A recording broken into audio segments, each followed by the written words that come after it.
Harper Audio presents The Prince Who Would Be King, The Life and Death of Henry Stuart, by Sarah Fraser. Read by Richard Trinder. Preface. Effigy. How much music you can still make with what remains. Itzhak Perlman. In the conservation room at Westminster Abbey lies the wreck of a life-sized wooden mannequin stretched out on a white table.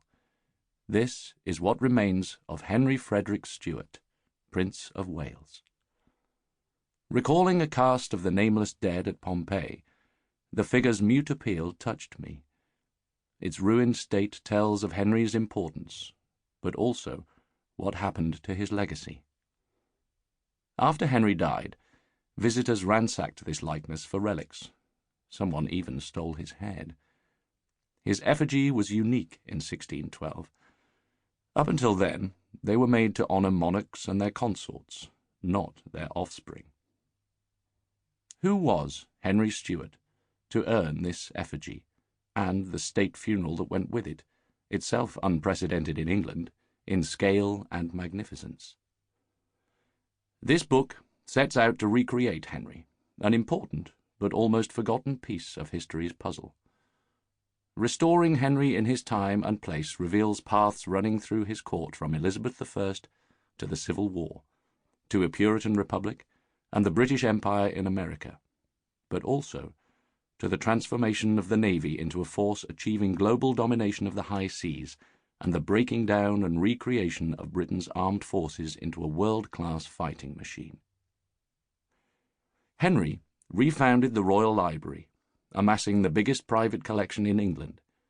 He began to create a royal art collection of European breadth: paintings, coins, jewellery and gemstones, sculpture, both new and antique, on a scale no royal had attempted before. These went on to become world-class collections under his brother, Charles I, and formed the backbone of the British Library and the Queen's Royal Collection today. Henry began the grandest renovations of royal palaces in his father King James VI and I's reign, and mounted operatic, highly politicised masques. His court maintained a dozen artists, musicians, writers and composers. Ben Jonson, Michael Drayton, George Chapman and Inigo Jones all created work for him. He responded with enthusiasm to the vogue for scientific research, putting time, money and men into buying state-of-the-art scientific instruments, telescopes and automata that tried to model the heavens. He financed projects, business schemes, to try and extract silver from lead and make furnaces more fuel-efficient. Henry and his circle's curiosity and ambition reflected the era's desire to sail through the barriers of the known world. He persuaded his father the king to let him begin a full-scale review and modernisation of Britain's naval and military capacity. He was raised in the ancient culture of chivalry, but welcomed active servicemen from the front line of Europe's religious wars. Henry's court was where the latest developments in the art of warfare were received and developed. He became patron of the Northwest Passage Company, established to find a sea route across the top of America and open up the lucrative Oriental trade to British merchants. He and his court were important promoters of the project to realize the decades-long dream of planting the British race permanently in American soil. Whatever we think of colonialization now, such men transformed the world. As a man and prince, Henry saw himself to be European as much as British, using as one of his mottos the expansionist "Fas est aliorum quaerere regna."